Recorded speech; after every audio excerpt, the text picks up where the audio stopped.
Iqembu lamambazo amancane namhlanje belivalelisa umkhulu walo ongasekho inqalabutho yomculo wesicathamiya uSolwazi uJoseph Shabalala. Iningi lamalunga leli qembu ngabazukulu bakhe uGalajo Masondosondo. Lo msunguli weqembu leli mambazo washonela esibhedlela sasePitoli ngoLwesibili.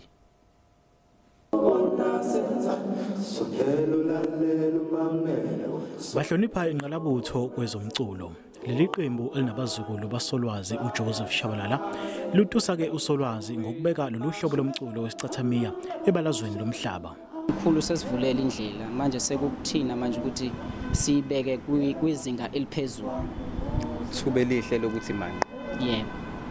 Bathi ze uSolwazi ebesezakhele igama umhlaba wonke kepha ubengakhohlwa ilapho aqhamuka khona. Kumele sihambe ezinyathelweni zakhe sibambe iqini ukuthi la siya khona sishiya uxolo nokwezwana nothando.